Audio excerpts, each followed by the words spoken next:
Good evening, ladies and gentlemen, and I'm Dr. Patello with the Diabetes Free Life Group. Happy to have you here this evening with me. I've been combing through all of the actions, the steps, and the places, and how we go about helping people reverse their diabetes, and it's a whole list of things that you can do day in and day out to live your best life. These are actual results that you can have to actually be able to get rid of the craziness that goes associated with having high blood sugars, having high A1Cs, and all the complications that go along with that. I love doing it. I love seeing our patients be able to just knock it out of the park day in and day out. Remember, diabetes is a symptom. We talk a lot about that. It's a symptom of a problem. I mean, you just got to figure out what that problem is. What are the root underlying causes of this problem in the first place? You know, you heard that correctly, and I'm going to say it again one more time. Diabetes, this blood sugar issue, is a symptom. It's a symptom of an underlying problem. Diabetes is a symptom of a problem that you have to identify what that problem is in the first place. The symptom, like we're talking about right now, is blood sugar. And that symptom is going to just run you ragged. Don't let that be you. You got to figure out where it's coming from. Anyway, if you haven't gotten registered for the upcoming masterclass, make sure you do that. There's plenty of time to do that, but don't wait past today. You'll notice a bunch of different messages that we have here. If you run into any trouble to register for the class, just go ahead and message our concierge, Bailey. She'd be more than happy to help you out. So tonight, I want you to grab a pen. I want you to grab some paper. And tonight's absolutely going to be a good one, or at least I think it's going to be. Tonight, what we're going to be talking about, we're going to be talking about fatty liver disease. And many of you right now who are listening to me, you've been diagnosed with fatty liver disease, but they never really tell you why that's there. You know, sometimes your doctor is just going to tell you, hey, you have this thing called fatty liver disease, and sometimes they might even tell you, and they call it NAFLD, non-alcoholic fatty liver disease. And this could be a precursor to diabetes for a lot of people, and sometimes it can actually be the driver of diabetes for other people. And if you're looking at things like elevated cholesterol, elevated triglycerides, and you're finding that your liver markers, and we're going to talk about those here today, if your liver markers are closer to, like, say 40 than 20 where they should be, this absolutely might be you.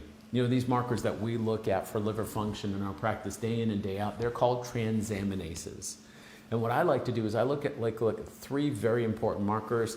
They're called AST, ALT, and GGT. So I want you to write that down. AST, ALT, and GGT. We'll talk a lot about both those in this upcoming masterclass next week. But again, those are the three markers that I want you to be aware of in tonight's recording. So often I see your doctors, you know what they do? They only run one of these three markers, if you're lucky at that, right? Maybe just maybe two out of the three, but almost never do I see all three of these being run. Again, those are AST, ALT, and GGT, and they're a reflection of how your liver is functioning. You know, one of the reasons why the standard of care they just cut corners and they don't run all these tests is they just operate on assumptions. And what does that really mean? They're assuming that if one of these markers are elevated, then you know what? Must be that all three of them are going to be elevated. But when you're only running one out of the three, and you only have like a 33% chance of finding that there's a problem there, that there's a condition that might actually be your breaking point to your experience of what diabetes is for you.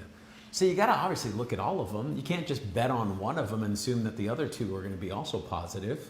You know, what happens is that the liver becomes blocked, it becomes plugged up, so to speak, and it gets plugged up with things like with toxins and large amounts of cholesterol, and all that stuff is supposed to be processed and filtered out of your body. But as the liver becomes plugged up, these enzymes that we measure in your bloodstream, they start to become elevated, and we don't want to see these enzymes elevated, as that typically means that liver cells are breaking down. They're dying, actually. In addition to making large amounts of proteins that you need to live, right? Your liver is supposed to be one of the major detoxifying organs inside of your body to help you detoxify your blood. You know, it's one of the main detoxifying organs that your body has completely. It's a really, really important key critical organ, and it becomes fatty, it becomes plugged up, and those filters, the detoxification filters inside the liver, becomes less and less functional. They don't work well.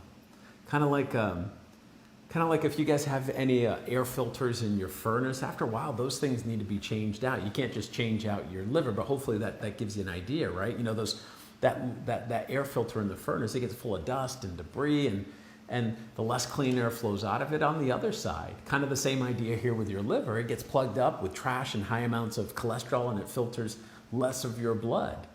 You know, on the onset of non-alcoholic fatty liver disease, it's interesting in that there's a lack of usage that actually leads to stagnation. I want to help explain what that means here. See, your liver is supposed to filter your blood. That was one of the reasons why you're given a liver, and it's supposed to filter out these trash, and it's supposed to take the trash out of your body. And then eventually what happens is it turns into bile. And that bile is supposed to go to your gallbladder and eventually your intestines. That's how it gets passed through you. And that's normal functioning.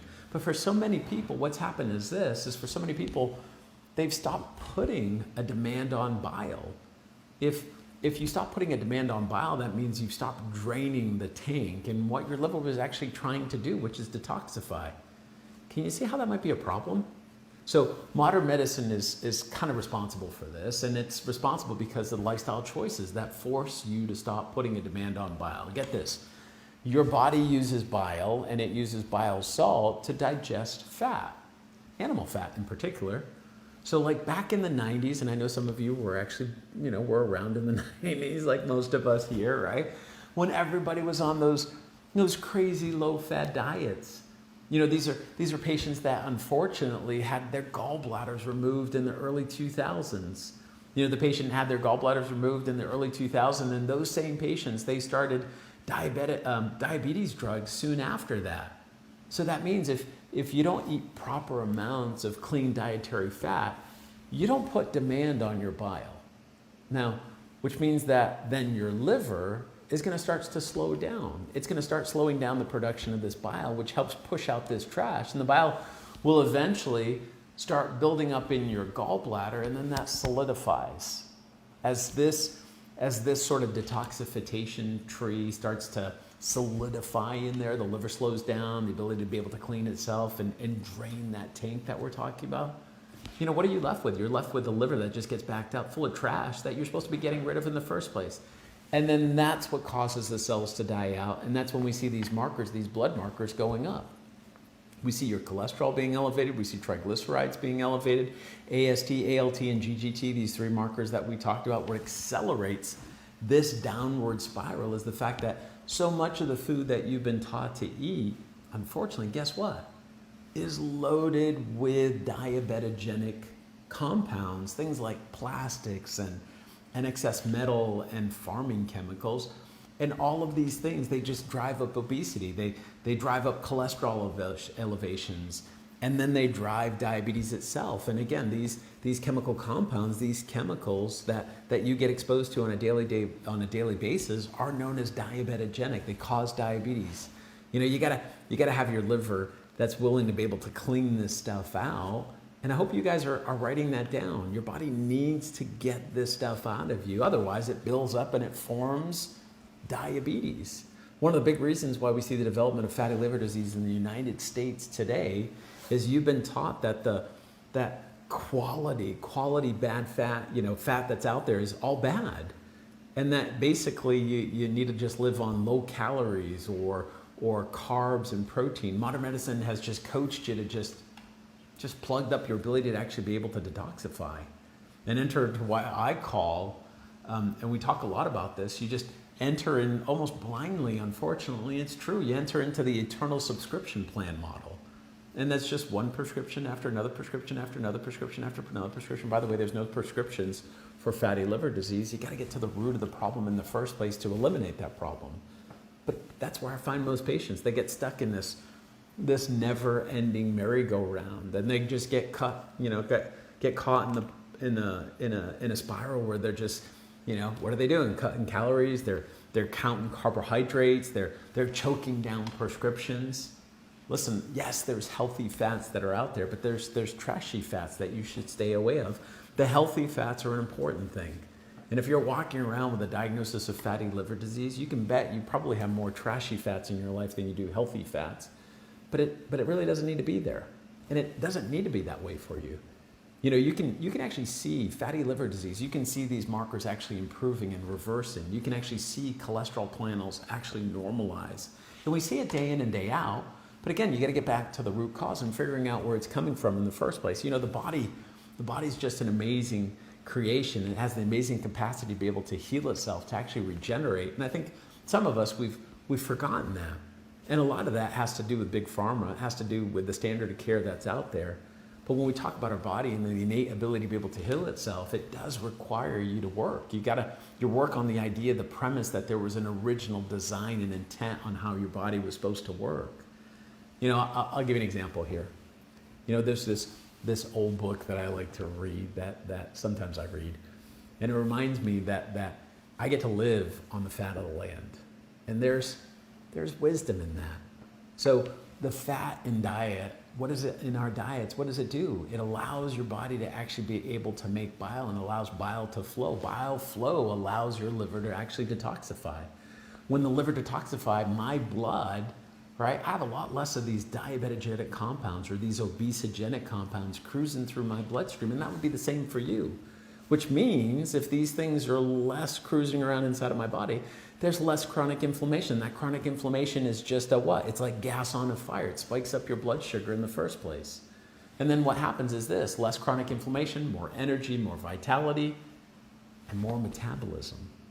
See, most of us don't realize this, but when there's this chronic storm of inflammation, and we're talking about fatty liver disease and how that could actually drive up chronic inflammation, your body's going to slow down metabolism. It doesn't want to speed up metabolism because it's going to speed up the progression of the fatty liver disease.